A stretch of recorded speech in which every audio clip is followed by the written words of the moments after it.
नमस्कार दोस्तों, Gorakhpur GS academy में आपका स्वागत है। आज हम लोग ज्योग्राफी के अपने अगले टॉपिक यानी संवहन धारा सिद्धांत के विषय में विस्तार से जानने का प्रयास करेंगे कि संवहन धारा सिद्धांत क्या है। संवहन धारा सिद्धांत जो है सर आर्थर होम्स के द्वारा दिया गया है, जिन्होंने अपने इस सिद्धांत में यह बताया कि कैसे भूपर्पटी के नीचे यानी क्रस्ट के नीचे मेंटल वाले एरिया में रेडियो एक्टिव पदार्थ होने के कारण वहाँ पर तापमान बढ़ता रहता है और उस तापमान के बढ़ने के कारण वहाँ पर मैग्मा जैसी पदार्थ यानी अर्ध ठोस अर्ध तरल अवस्था में मैग्मा का निर्माण होता है और उससे जो संवहनी तरंग मतलब कन्वेक्शनल करंट जो प्रवाहित होती है वह किधर होगी, ऊपर की तरफ होगी और उस कन्वेक्शनल करंट के कारण जो है भूपर्पटी में ऊपर की साइड में दरार पड़ता है और फिर भूपर्पटी दो हिस्सों में अलग हो जाती है। तो विस्तार से अब समझते हैं कि संवहन धारा सिद्धांत क्या है, किसके द्वारा दिया गया है संवहन धारा सिद्धांत। तो यह दिया गया है आर्थर होम्स के द्वारा। आर्थर होम्स जो है उन्होंने संवहन धारा सिद्धांत दिया है। इसको इंग्लिश में कन्वेक्शन करंट थ्योरी कहते हैं।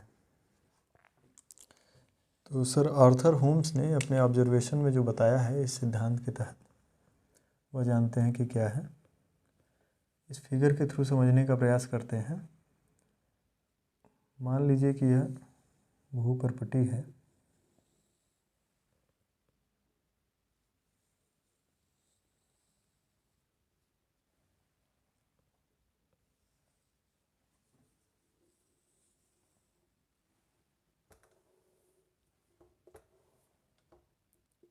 मान लीजिए कि यह भूपर्पटी है, अर्थात पृथ्वी का सबसे ऊपरी भाग, जिसे हम लोग क्रस्ट कहते हैं, और इसके नीचे जो है वह मेंटल वाला एरिया है।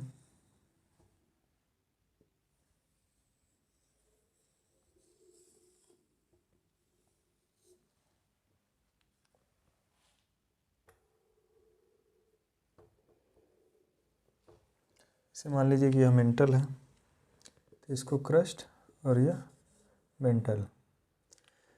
तो आर्थर होम्स ने अपने संवहन धारा सिद्धांत में बताया कि मेंटल वाले एरिया में यहाँ कुछ रेडियो एक्टिव पदार्थ पाए जाते हैं।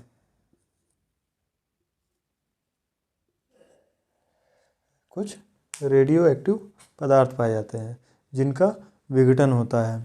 तो रेडियो एक्टिव पदार्थ का जब विघटन होता है तो उससे ऊष्मा उत्सर्जित होती है। ऊष्मा उत्सर्जित होती है, ऊर्जा बाहर निकलती है, और जब ऊष्मा उत्सर्जित होती है, ऊर्जा बाहर निकलती है, तो वह अपने आसपास के क्षेत्र को गर्म कर देती है। ऊष्मा जब भी आप देखेंगे, जब भी ऊष्मा बाहर निकलेगी तो वह अपने आसपास क्षेत्र को गर्म कर देती है। और जब कोई भी पदार्थ जब गर्म अवस्था में आता है, जब उसमें हीट आ जाती है, तो हीट होने के कारण वह ऊपर की तरफ बढ़ता है, यानी अपवर्ड, ऊपर की तरफ जाने का प्रयास करता है। तो आर्थर होम्स सर ने बताया कि रेडियो एक्टिव पदार्थ जो है वह मेंटल एरिया में बहुत से स्थानों पर रेडियो एक्टिव पदार्थ पाए जाते हैं, और क्रस्ट एरिया के यानी कि जो भूपर्पटी है उसके ऊपरी भाग पर भी रेडियो एक्टिव पदार्थ पाए जाते हैं। परंतु ये जो ऊपरी भाग वाले रेडियो एक्टिव पदार्थ हैं, इनसे भूपर्पटी के टूटने या बिखरने पर कोई विशेष प्रभाव नहीं पड़ता है। कारण क्या है? क्योंकि जो ऊपरी भूपर्पटी पर पाए जाने वाले रेडियो एक्टिव पदार्थ हैं, उनका जब विघटन होता है और ऊष्मा उत्सर्जित होती है, तो वह ऊष्मा जो है वह वायुमंडल में प्रवाहित हो जाती है, वायुमंडल में अवशोषित हो जाती है, जिसके कारण इसकी भूपर्पटी पर या इसके आसपास के पदार्थ पर यहाँ पर मैग्मा का निर्माण नहीं हो पाता। आपको कहेंगे कि यहाँ पर अगर रेडियो एक्टिव पदार्थ है तो यहाँ मैग्मा का निर्माण हो रहा है, तो यहाँ पर क्यों नहीं होता है? तो यहाँ इसलिए नहीं होता है क्योंकि यहाँ ऊर्जा जो है वह वायुमंडल में अवशोषित हो जाती है, जिसके कारण यहाँ मैग्मा का निर्माण नहीं हो पाता है। कहाँ पर? भूपर्पटी पर। परंतु जो मेंटल वाला एरिया है, यहाँ पर इसके ऊपर कई लेयर हैं ज़मीन के, जो ज़मीन है उसके कई लेयर हैं ऊपर, तो एकदम से उसमें बाहर नहीं निकल पाती है। तो यह क्या करते हैं, यहाँ पर जब रेडियो एक्टिव पदार्थों का जब विघटन होगा तो इस एरिया में ऊर्जा का प्रवाह होगा और इस पूरे एरिया को यह मैग्मा में कन्वर्ट कर देगा। ऐसे ही यहाँ पर होगा और इसी तरह से मैग्मा में कन्वर्जन के बाद यह एक ऐसा क्षेत्र बन जाएगा जहाँ पर अर्ध तरल और अर्ध ठोस अवस्था होगी। यानी धरती की अर्ध तरल अर्ध ठोस अवस्था जो है मेंटल के इस एरिया में होगी। यह मेंटल का ऊपरी एरिया है और यहाँ से फिर जब यह अर्ध ठोस अर्ध तरल अवस्था में होगी और हीट लगातार बढ़ता रहेगा तो यहाँ से यह ऊपर की तरफ जाने का प्रयास करेगा। ये जो मैग्मा है यह ऊपर की तरफ जाने का प्रयास करेगा। जैसा कि हम लोगों ने पहले भी देखा है, कन्वेक्शन करंट क्या होती है? कन्वेक्शन करंट अर्थात जो संवहन धारा है वह ऐसा नहीं है कि सिर्फ ज़मीन के अंदर ये रेडियो एक्टिव पदार्थों के विघटन के कारण ही हो रही हैं। ऐसा हम लोग वायु में भी देखते हैं और जल में भी देखते हैं। जब वायु गर्म होती है तो एक स्थान की वायु गर्म होते होते जैसे ही उस स्थान के आसपास की वायु गर्म हो जाती है और वह ऊपर की तरफ उठने लगती है तो वहाँ से एक वायु की एक धारा चल उठती है और वहाँ उस एरिया की वायु जब गर्म होकर ऊपर चलने लगती है तो ऊपर की एक वायु की धारा चलने लगती है और वह धारा जब थोड़ी सी ऊंचाई पर जाती है और उसके तापमान में कमी आती है तो वह दूसरी तरफ आकर फिर नीचे आ जाती है। तो कन्वेक्शन करंट जो है नीचे से ऊपर और ऊपर से नीचे दोनों हो सकते हैं। तो यहाँ पर ये क्या होगा, जब हीट ज़्यादा मिलेगी इसे तो मैग्मा ऊपर की तरफ आएगा और यहाँ पर जो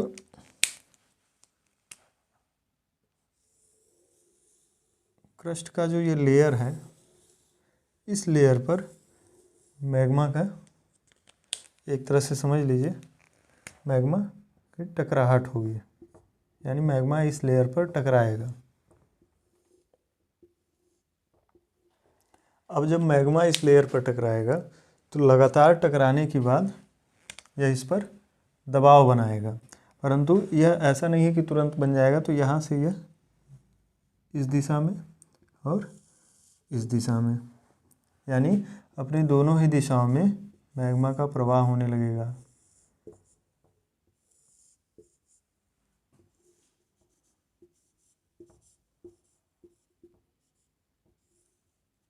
और कुछ दूर जाकर जहाँ रेडियो एक्टिव पदार्थ जो है सक्रिय नहीं होंगे वहाँ पर ये नीचे आ जाएंगे। क्यों? क्योंकि अब यह ठंडे हो गए हैं। फिर रेडियो एक्टिव पदार्थों के संपर्क में आने के कारण यहाँ से जब मैग्मा ऊपर जाएगा यह स्थान खाली होगा तो यह इन दिशा में बहने लगेंगे। तो यह एक धारा सी बन जाएगी, एक इधर और एक ऐसे इधर। यानी भूपर्पटी के नीचे पृथ्वी के आंतरिक भाग में यह एक कन्वेक्शन करंट होगी जो ऊपर उठेगी और ये ऐसी धारा चलेगी क्लॉकवाइज और एक एंटी क्लॉकवाइज धारा चलेगी। अब क्या होगा, यह मैग्मा जब लगातार इस भूपर्पटी पर टकराएगा, यह मैग्मा जब लगातार इस भूपर्पटी पर टकराएगा तो मान लीजिए कि यह भूपर्पटी है इस अवस्था में और इस बिंदु पर जहाँ ये जॉइंट है, तो रियलिटी में ज़मीन के अंदर ये जॉइंट नहीं होगा। तो इस भूपर्पटी पर जब ये लगातार यह मैग्मा टकराएगा तो यह भूपर्पटी क्या होगी, नीचे से ऊपर की तरफ ऐसे ऐसे उठने लगेगी। भूपर्पटी क्या होगी, नीचे से प्रेशर पड़ने के कारण यह ऊपर की तरफ ऐसे उठेगी और जब यह भूपर्पटी ऊपर की तरफ उठेगी तो पहला क्रैक कहाँ पड़ेगा, ऊपरी हिस्से पर, भूपर्पटी के ऊपरी हिस्से अर्थात यहाँ पर ये पहला क्रैक पड़ेगा।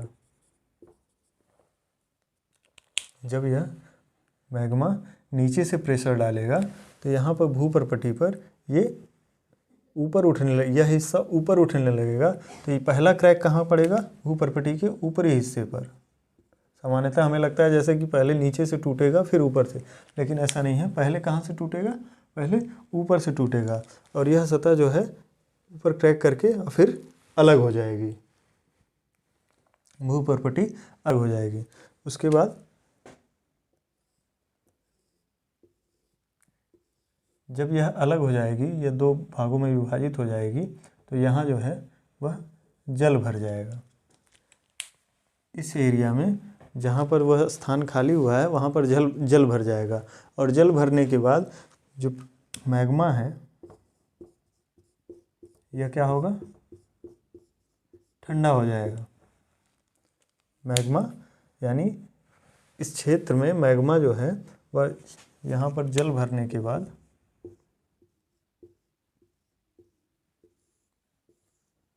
सागरीय एरिया से जो जल है वह यहाँ एकत्रित होंगे और आंतरिक मैग्मा और बाह्य जल का एक दूसरे से टकराहट होगा। गर्म और ठंडा एक दूसरे से लड़ेंगे तो जाहिर सी बात है जो ठंडा होगा वह जीत जाएगा। गर्म दिमाग वाला व्यक्ति और ठंडे दिमाग वाला व्यक्ति जब आपस में लड़ते हैं तो ठंडे दिमाग वाले व्यक्ति की विजय होती है अंततः। तो अंततः जो है ठंडे दिमाग वाला व्यक्ति जीतेगा और इस पूरे एरिया में मैग्मा जम जाएगा।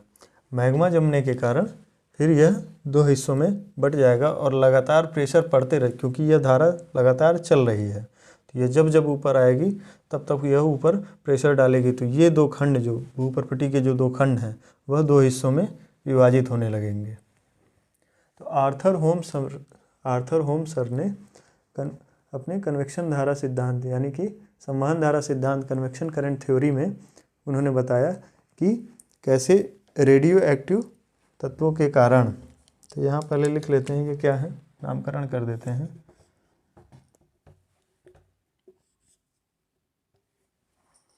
ये हैं रेडियो एक्टिव पदार्थ।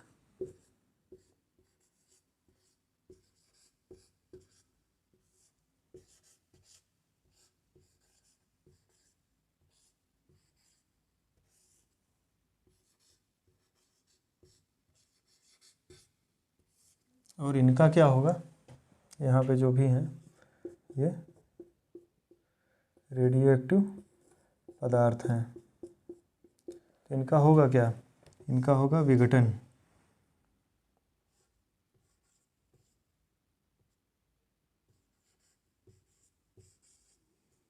और उस विघटन से क्या निकलेगी? ऊर्जा। यहाँ पर देख लेते हैं रेडियो एक्टिव पदार्थ, इनका क्या होगा?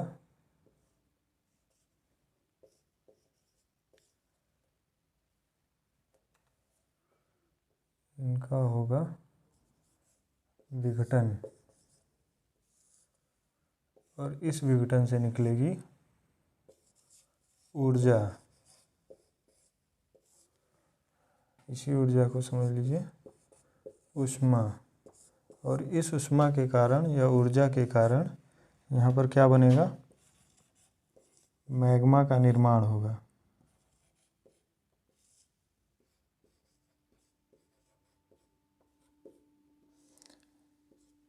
मैग्मा का निर्माण होगा। मैग्मा किस अवस्था में होती है? अर्धठोस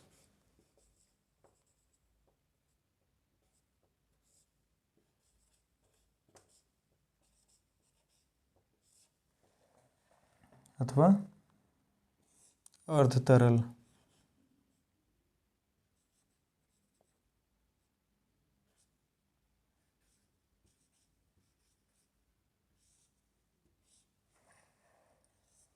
अर्धठोस अथवा अर्धतरल। तो रेडियो एक्टिव पदार्थ होंगे, उनका विघटन होगा। विघटन के कारण ऊर्जा और ऊष्मा का उत्सर्जन होगा।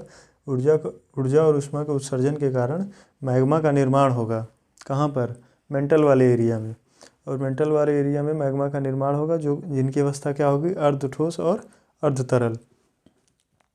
और जब ये मैग्मा का निर्माण होगा तो चूँकि गर्म चीज़ है, गर्म चीज़ हमेशा जो है अपने से ऊपर की तरफ, यानी गर्मी जो ऊष्मा का स्थानांतरण होता है वह कहाँ होता है, अधिक गर्म वस्तु से कम गर्म वस्तु की तरफ।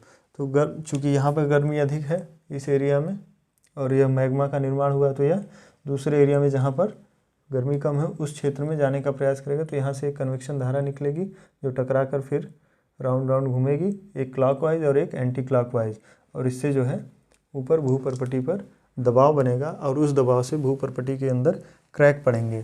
क्रैक कहाँ पड़ेंगे? सबसे पहला क्रैक जो है वह ऊपरी सतह पर पड़ेगा, ऊपरी जो सतही एरिया है वहाँ पड़ेगा, और धीरे धीरे यह क्रैक बढ़ता जाएगा और इस क्रैक में समुद्र से पानी भरता जाएगा।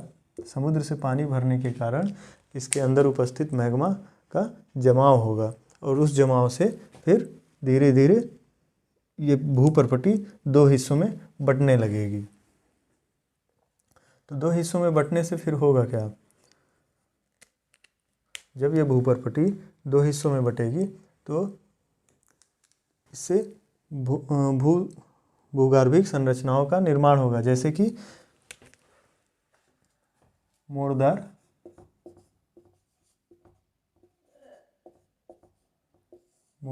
पर्वत,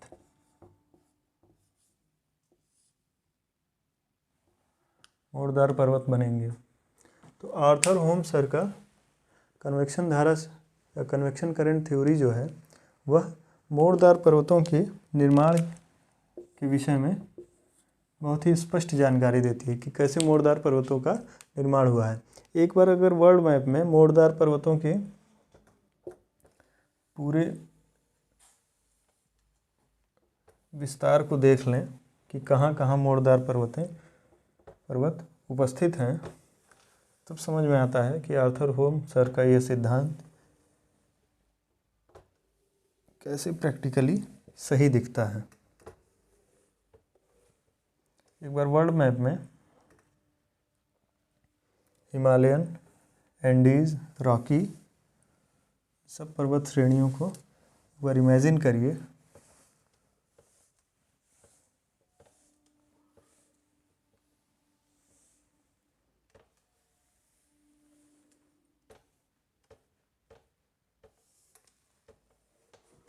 फिर देखिए कैसे कन्वेक्शन करंट थ्योरी उस पर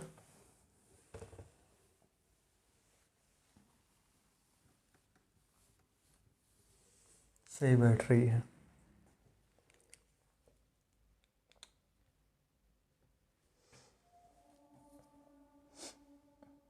तो यह मान लीजिए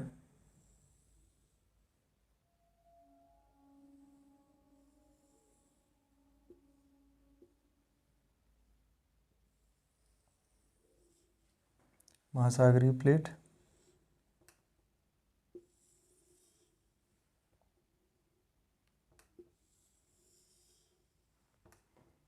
और यहाँ से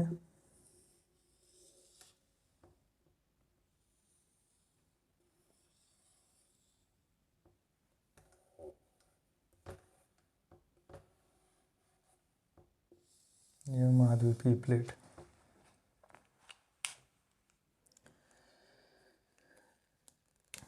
ये मान लीजिए प्रशांत महासागर है।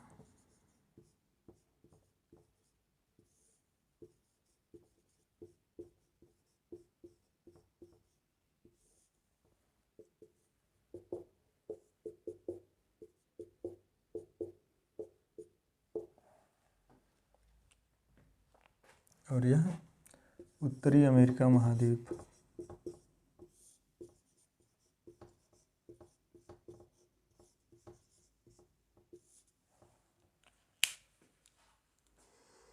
तो प्रशांत महासागरीय प्लेट जब कन्वेक्शन धारा नीचे से ऊपर आई और प्रशांत महासागरीय प्लेट टक्कर में आई,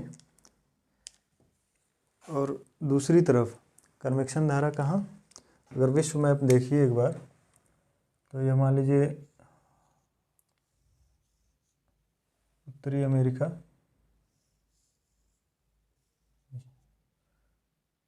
और यहीं से ये मान लीजिए दक्षिणी अमेरिका, यह यूरोप, यूरेशिया पूरा,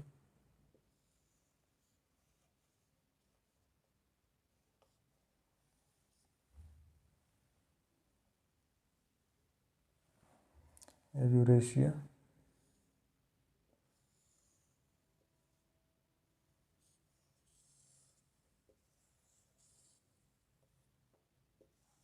अफ्रीका, इधर कहीं ऑस्ट्रेलिया। तो ये क्या है, अटलांटिक महासागर। ये पूरा जो एरिया है ये अटलांटिक महासागर है। ये क्या थे, आपस में पहले मिले हुए थे। ये किस सिद्धांत में हम लोगों ने पढ़ा, वेगनर के महाद्वीपीय विस्थापन सिद्धांत में पढ़ा कि कैसे उत्तरी अमेरिका जो है वह यूरोप से मिला हुआ था और दक्षिणी अमेरिका जो महाद्वीप है वह अफ्रीका के भूखंड से मिला हुआ था। और इनके स्थल स्वरूप जो है, यानी कि यह एरिया जो है, यहाँ की जो बनावट है इस एरिया की, वह देखने से ऐसा लगता है कि यह अफ्रीका से ही अलग होकर उत्तरी अमेरिका महाद्वीप अलग हुआ है। किससे, अफ्रीका से। तो आर्थर होम्सर ने क्या बताया कि जब यहाँ कन्वेक्शन धारा नीचे से आई और यह प्लेट अलग हुए तो उत्तरी अमेरिका किस तरफ चला, पश्चिम की ओर, और दक्षिणी अमेरिका अफ्रीका से अलग होकर किससे चला, पश्चिम की ओर। समझ रहे हैं। अब ये पश्चिम की ओर जाकर टकराएंगे। इधर क्या है, इस साइड में प्रशांत महासागर, उत्तरी अमेरिका उस साइड से आकर से टकरा रही है। तो क्षेपण जो होगा, एक बार क्षेपण समझते हैं।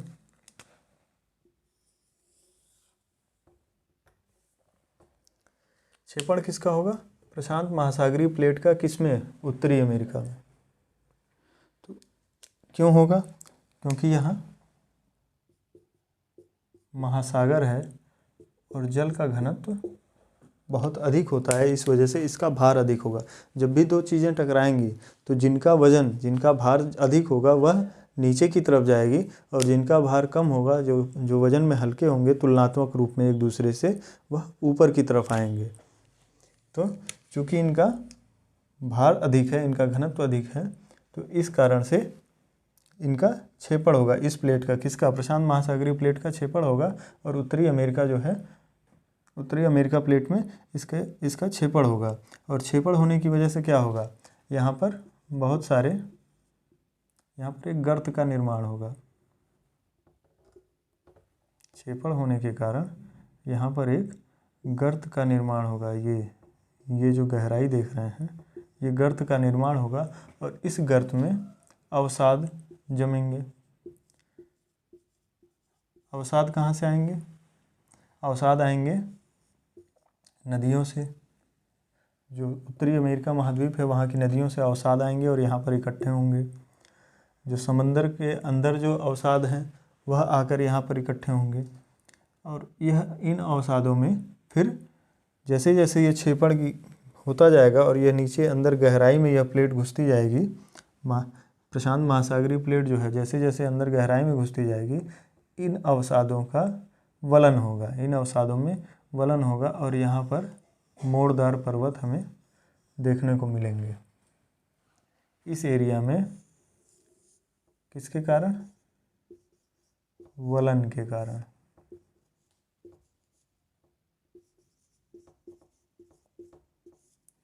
अवसादों में वलन के कारण हमें यहाँ मोड़दार पर्वत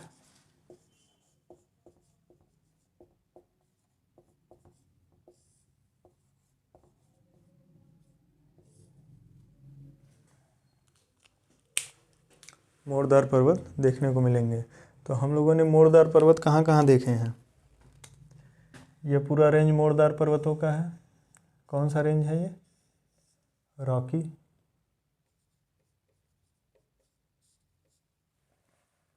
यह एंडीज। तो यहाँ पर मोड़दार पर्वत क्यों है, क्योंकि दक्षिणी अमेरिका महाद्वीप जो है वह आकर प्रशांत महासागरीय, यानी जो निचला प्रशांत महासागरीय प्लेट है, प्रशांत महासागरीय प्लेट का जो निचला हिस्सा है उससे यहाँ आकर टकराई है। तो इसलिए यहाँ पर मोड़दार पर्वतों का पूरा श्रृंखला है। और कहाँ है मोड़दार पर्वत? यूरोप में, स्विट्ज़रलैंड के आसपास का पूरा एरिया मोड़दार पर्वतों का है। तो रॉकी, एंडीज, अल्प्स।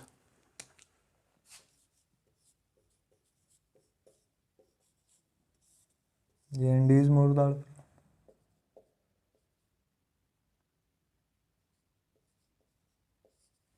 एल्प्स ये कहाँ पे है? स्विट्ज़रलैंड के आसपास का पूरा एरिया ये मोड़दार पर्वत।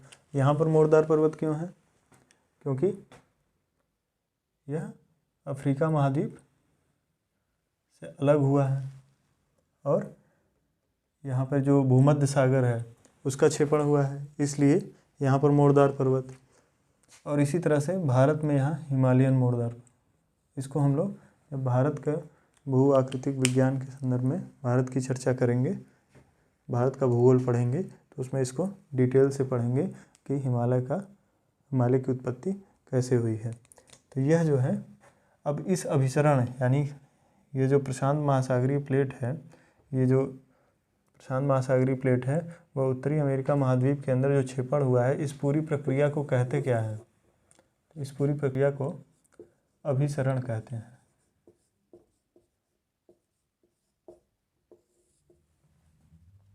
पूरी प्रक्रिया को अभिसरण कहते हैं। और इसी की विपरीत प्रक्रिया है अपसरण। इसको यहाँ से शो करते हैं, अपसरण। अपसरण क्या होता है? जैसे धारा ऊपर जाएगी, यानी यहाँ इस एरिया में जो कन्वेक्शन करंट है यानी संवहनीय धारा है, वो जब नीचे से ऊपर आएगी तो वह दोनों प्लेटों को क्या करेगी? अलग कर देगी। यानी जो धारा यहाँ आई थी और जो धारा नीचे से उठी थी और अफ्रीका महाद्वीप से दक्षिण अमेरिका महाद्वीप अलग कर दिया। एक बार फिगर में समझते हैं कि यह मान लीजिए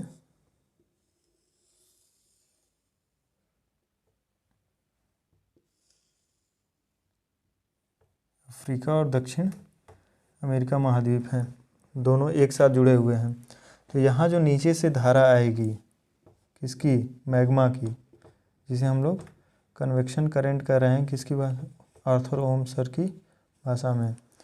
तो ये संवहन धारा जो है ये ऊपरी भूपर्पटी को तोड़ेगी और यहाँ से क्रैक पड़ जाएगा। जैसे ही क्रैक पड़ेगा, इस एरिया में ये क्रैक पड़ेगा। क्रैक पड़ते ही आसपास के महासागरों से इसमें पानी भर जाएगा और यह भूखंड अलग हो जाएगा। तो यह जो भूखंड अलग हुआ, ये क्या हो गया? दक्षिण अमेरिका महाद्वीप। और यह जो एरिया बच गया, यह क्या है? अफ्रीका महाद्वीप। तो जहाँ कन्वेक्शन करंट ऊपर आकर भूपर्पटी से टकराती है, वहीं पर भूपर्पटी के सतही एरिया में क्या होगा? विखंडन होगा, या क्रैक, पहले क्रैक पड़ेगा फिर विखंडन होगा। तो जहाँ पर वो टकराती है वहाँ पर क्या होगा? अपसरण। जहाँ पर कन्वेक्शन करंट भूपर्पटी पर आकर टकरा रही है, जहाँ पर कन्वेक्शन करंट नीचे से आकर भूपर्पटी पर टकरा रही है, वहाँ पर भूपर्पटी का क्या होगा? क्रैक कर जाएगा ऊपर से। तो वहाँ पर भूपर्पटी दोनों तरफ क्रैक करने के बाद अलग अलग दो अलग दिशाओं में, विपरीत दिशाओं में उनका संचलन होगा। तो जहाँ पर संवहन तरंग टकराएगी भूपर्पटी से, वह उसे तोड़ेगी। तो उस एरिया को जहाँ पर, यानी ये जो एरिया है जहाँ से यह भाग, दक्षिण अमेरिका वाला भाग अलग हुआ है, इसको क्या करेंगे? अपसरण की प्रक्रिया। तो अपसरण की प्रक्रिया समझ लिए। अपसरण की प्रक्रिया से क्या होगा? स्थलखंड का विखंडन। और अभिसरण से क्या होगा? भारी प्लेट, दो प्लेटों में जो ज़्यादा भारी होगा उस प्लेट का क्षेपण होगा। दो प्लेटों में अधिक भारी वाली प्लेट का क्षेपण होगा। किस प्रक्रिया में? अभिसरण में। और अपसरण में क्या होगा? एक स्थलखंड दो भागों में विभाजित हो जाएगा।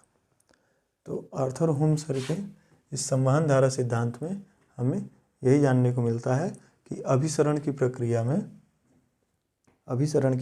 में जो भारी प्लेट है उसका क्षेपण होगा हल्की प्लेट के नीचे, जिसके कारण मोड़दार पर्वतों का निर्माण होगा। और जो अपसरण की प्रक्रिया है उसमें क्या होगा कि एक प्लेट का विखंडन होगा और दो अलग अलग भागों में टूटेगा। एक प्लेट का विखंडन होगा और दो अलग अलग भागों में टूटेगा और महासागरीय गर्त का निर्माण होगा। जैसा कि हम लोग जानते हैं कि इस एरिया में महासागरीय गर्त पाए जाते हैं। तो यही आर्थर होम सर का संवहन धारा सिद्धांत है। तो एक बार ज़रा इसको 2 मिनट में तुरंत क्विकली समराइज कर लेते हैं कि क्या है। पहले क्रस्ट, उसके नीचे मेंटल। तो मेंटल वाले एरिया में क्या है, रेडियो एक्टिव पदार्थ हैं, उनका क्या होगा, विघटन। उस विघटन से क्या होगा, ऊष्मा का उत्सर्जन होगा। ऊष्मा का उत्सर्जन होने से, लगातार ऊष्मा के उत्सर्जन से वह क्या होगा, अपने आसपास के एरिया को मैग्मा में कन्वर्टेड कर दे देगा।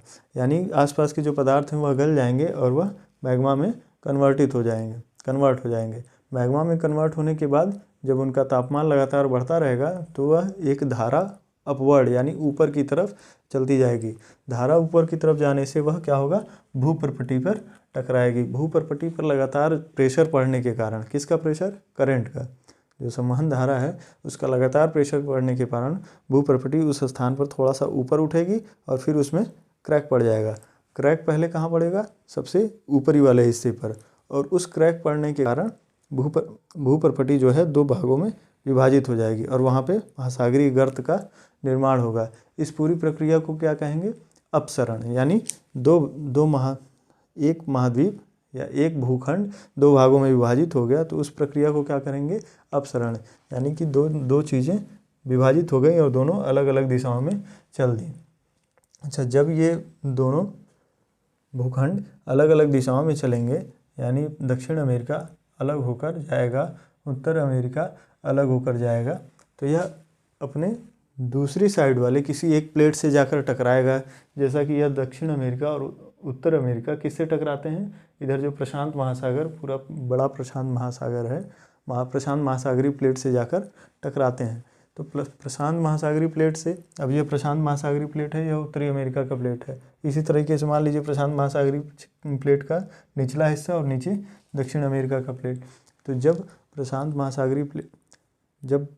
महासागरीय प्लेट से उत्तरी अमेरिका अथवा दक्षिणी अमेरिका आकर टकराएंगे, जो महाद्वीप हैं उत्तरी अमेरिका और दक्षिणी अमेरिका महाद्वीप, वह प्रशांत महासागर से आकर टकराएंगे।